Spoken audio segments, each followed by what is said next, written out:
Λοιπόν, γιατί πέρασε και η ώρα.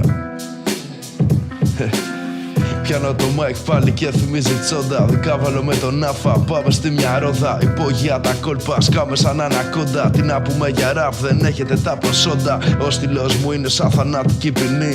Γράφει σε δικάζει πιτό που δολοφονεί. Ποιος θέλει μάχη στα mic, ναι, ποιος το κρατάει. Κανένα ψέμα τους ρε κουφάλες δεν μ' ακουμπάει. Αγέλη μου θερίζει και ποτέ δεν σταματάει. Πάνω σε μπιτς βρωμιές απ' το υπόγειο σε κρεμάει. Μη μου το παίζεις τόσο street, άραξε λίγο μη στο ζούσαμε κρασί. Εσύ πόλη βαρμέ μοχίτο με freestyles αλλά πολλά. Ας το μην το μεγενθύνω. Λείψαμε για λίγο και νόμιζες πως θα φύγω. Εδώ είναι αληθινό και ξανασκάει. Μπαίνω σαν το Sub-Zero πάλι μέσα στη μάχη. Μέσα στη μάχη. Μιλιέμαι ρε φίλε, ή ακούγεται μάλλον. Κανονικά,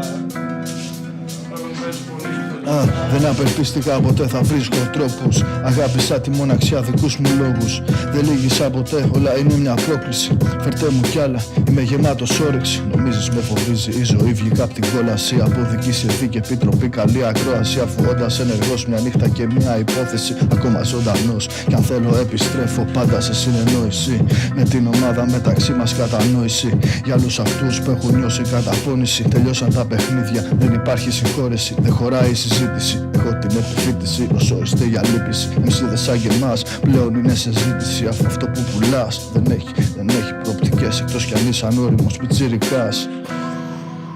Εκτός κι αν είσαι ανώριμος πιτσιρικάς.